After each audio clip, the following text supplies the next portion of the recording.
Holiday mo na ba? Holiday nyo na? Holiday nyo na? Wala nang pasok hanggang ilang araw? Wala. Dalawa lang, bukas no?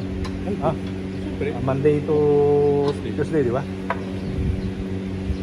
Dati dos yun, di ba? Hindi naman ang uno. Lakad nga. So, pinano nga. Kasi ayaw naman nila nga naman masira pa yung holiday. Yung holiday. So, mahaba. Alam mo, Kasi papasok pa ng Lunes. kaya yun. Hindi makabait ng gobyerno. Marami na kasi yung trabaho dito.